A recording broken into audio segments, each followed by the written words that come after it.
Et bonjour à tous et bienvenue aujourd'hui pour cette nouvelle vidéo d'analyse. On va regarder aujourd'hui un petit prélude de Purcell. C'est tiré de la suite en sol majeur Z660. Donc c'est pas une œuvre majeure de Purcell, hein. Purcell, c'est un grand compositeur anglais du XVIIIe siècle. Il a notamment écrit des chefs-d'œuvre comme Didon et Aîné ou Le Roi Arthur. Aujourd'hui, on va s'intéresser à un tout petit prélude pour clavecin dans une suite, et je vais vous montrer un petit peu ce qu'on peut en tirer de cette petite pièce, les jolis éléments qu'on peut voir et la manière dont on peut s'en inspirer pour composer. En quelque sorte, on va analyser la pièce et ça va être l'occasion pour moi de vous montrer comment j'analyse les œuvres. Alors c'est parti. Bah, la première chose qu'on peut faire, c'est regarder quand même la tonalité principale, sol majeur, un dièse à la clé, fa dièse. On commence sur l'accord de sol et on termine sur l'accord de sol, donc sol majeur, pas d'ambiguïté là-dessus. Ensuite, on peut regarder la texture, c'est-à-dire combien on a de voix. J'ai trois voix, donc une basse, un ténor et un soprano, sachant que toutes les voix ne sont pas ensemble forcément à chaque fois. Ici par exemple, le soprano arrête, là c'est le ténor qui arrête. Voilà. Donc c'est pas forcément évident, surtout quand on a une œuvre pour clavier, d'identifier bien les voix, qui appartient à quelle voix. Mais là on observe quand même trois voix globalement, donc texture à trois voix.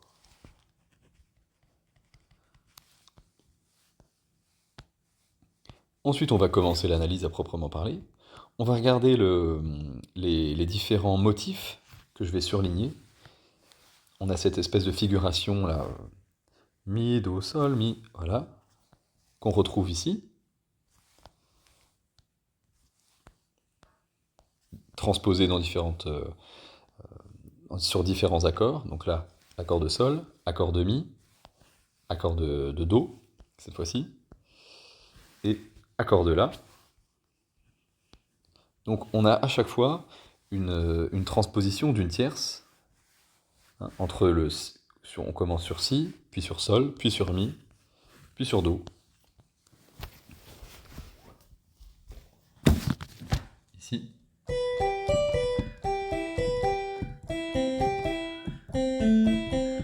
C'est très intéressant dans la musique baroque de regarder ça, les motifs de figuration, parce que c'est souvent le point de départ des idées musicales chez les compositeurs. C'est ces petits motifs, ces manières d'orner un accord, ces manières de le jouer. On voit qu'à la basse, on a un autre petit motif. Je vais mettre dans une autre couleur. Le sol qui reste, puis une descente de cartes avec l'arpège.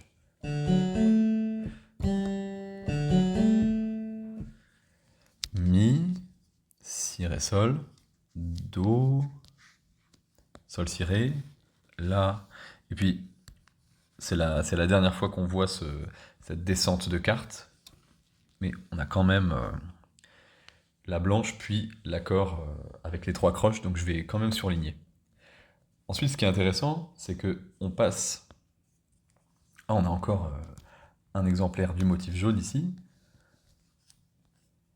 Et cette fois-ci, il monte d'une septième, enfin d'une octave en fait, hein. Voilà.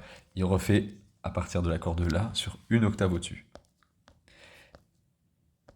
À partir du milieu de la pièce, on a un changement dans les motifs puisque le même motif reste, Fa, Sol, Si, Mi, Sol, mais inversé par rapport au précédent. On avait Do, La, Mi, Do, c'est-à-dire on descend, on monte et on descend. C'est le contraire, on monte, on descend et on remonte. C'est exactement le symétrique du précédent. Donc je vais le mettre dans une autre teinte de jaune pour qu'on puisse bien le voir. Orange par exemple. Voilà, hop. À nouveau ce motif renversé et qui va être répété jusqu'à la fin. On a aussi une inversion, ce qui est assez intéressant, à la basse, puisque on avait... Et maintenant, on a l'inverse.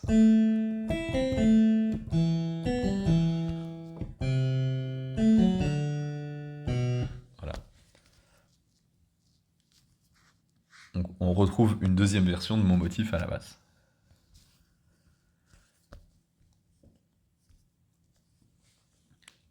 on peut regarder aussi les degrés. On commence sur le premier degré, sur la base de sol, puis Ré, donc 5, descente d'une quarte, Mi 6, on monte donc d'une seconde, on redescend sur le troisième degré, donc descente d'une quarte, et on monte d'une seconde pour arriver sur le quatrième degré. Ça nous donne ça.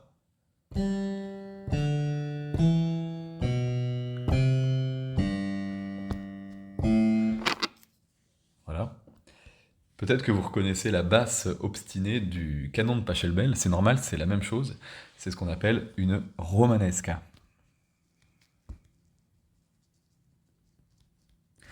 La romanesca, c'est ce motif d'ouverture en général qui descend d'une carte, qui remonte d'une seconde,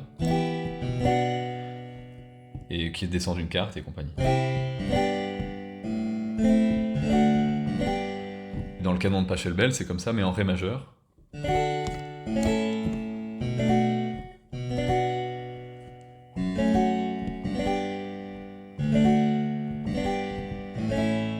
Voilà, mais en fait, c'est exactement le même motif, c'est pour ça que ça fait partie des schémas galants, si on peut dire, c'est comme ça qu'on appelle ça, à avoir dans sa tête, dans sa bibliothèque de morceaux et de répertoire pour pouvoir ensuite improviser avec ça. C'est extrêmement pratique et c'est extrêmement utilisé, cette romanesque.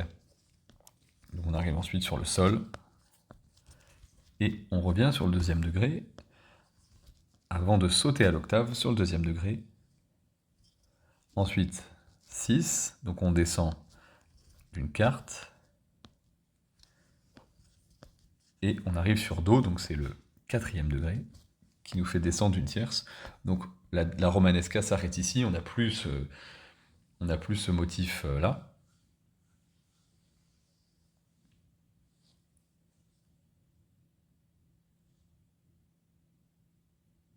Et on continue ensuite sur Si, donc c'est le troisième degré,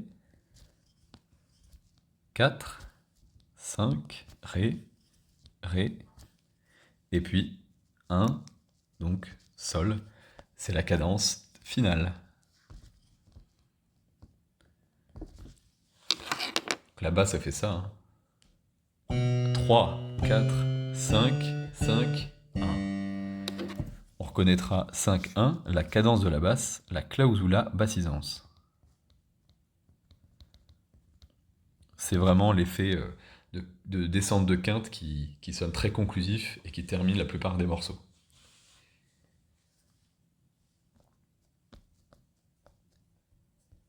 Alors, on va reprendre un petit peu plus haut et on va voir quelque chose d'assez intéressant. Donc là, on continue les mêmes motifs. On a fini notre romanesca. Et ici, voilà ce qui se passe. On a, au niveau des intervalles, tierce, octave, puis sixte, ici, octave, comme ça.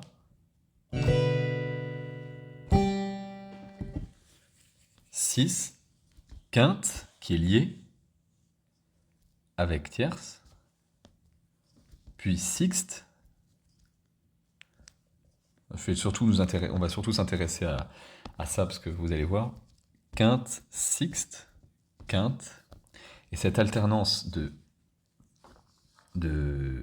sixte et de quinte comme ça porte un nom. Ça s'appelle un monté.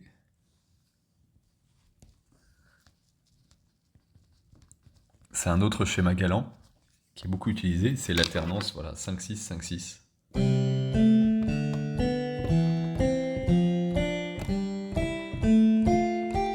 Voilà. Au niveau de la cadence, regardons vite fait. On a une suspension, puisqu'on a le Ré, et le Sol est répété pour faire une dissonance finale. Une quarte qui se résout sur la tierce. On a donc Mi-Fa terminal, une clausula cantisans, la cadence du soprano, pour ma cadence. Les cadences qui ont une dissonance comme ça s'appelle des cadences composées. Plutôt que de jouer tout de suite.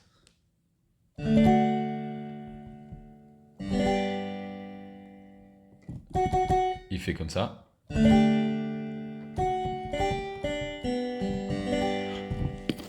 Au niveau de la dernière mesure, c'est simplement la répétition du dernier accord. Donc ici, on a déjà terminé le morceau. C'est un peu comme un petit épilogue à notre morceau. Et voilà, déjà sur cette petite page d'un prélude, on a pas mal de choses. La romanesca, avec sa figuration très élégante. Le monte, qui nous permet de remonter avant la cadence, de créer une tension qui va être libérée à la cadence. Ce motif en figuration d'arpège qui est très joli et qui orne ma romanesca, avec une inversion au milieu, à peu près. Donc on a 5 mesures, puis à peu près 5 mesures aussi, avec chaque motif inversé, le miroir de l'autre. Donc vous voyez déjà comment Purcell arrive à faire quelque chose de très élégant et très joli, avec très peu de choses, très simple. Je rejoue tout ça.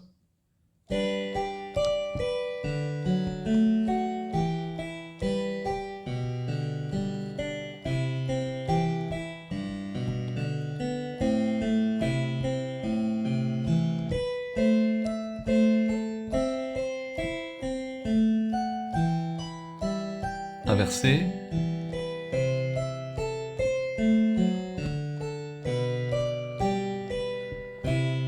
Monté.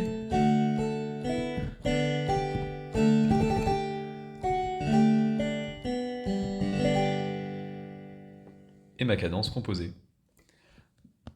Donc comme éléments principaux, on a la romanesca en sol majeur.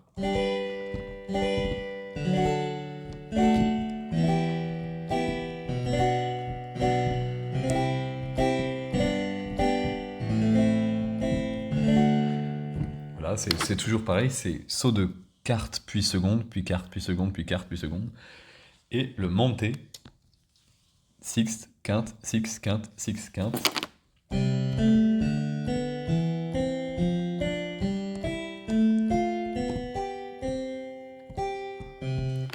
Voilà, ça c'est ce qui permet de nous faire des quintes parallèles en les sauvant, enfin en faisant que ce soit pas incorrect du point de vue du contrepoint, c'est en les liant comme ça.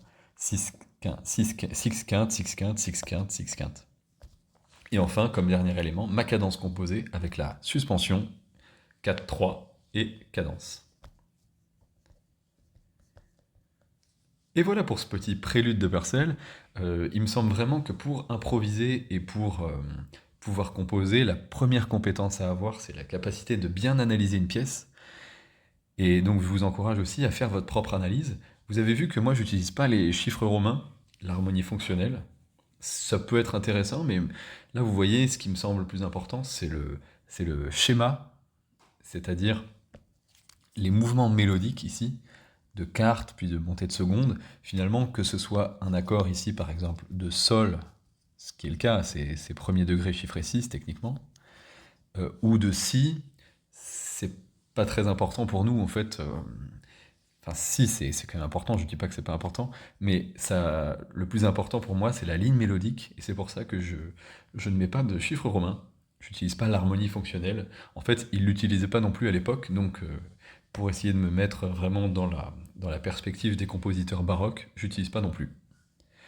Voilà, n'hésitez pas, vous aussi, à composer dans le style de Purcell, et à m'envoyer vos compositions au mail qui est dans la description. Je prends les exercices et je montrerai en vidéo les exercices des souscripteurs. Donc pour souscrire à la chaîne, appuyez sur le bouton rejoindre. N'hésitez pas aussi à rejoindre notre canal Telegram qui commence à grandir un petit peu, là où vous pourrez partager tous vos exercices, vos idées de composition et aussi votre répertoire de prédilection. Donc n'hésitez pas à rejoindre le canal Telegram en description, à vous abonner, à laisser un pouce vers le haut et un commentaire. Et quant à moi, je vous dis à bientôt pour une nouvelle vidéo. Au revoir.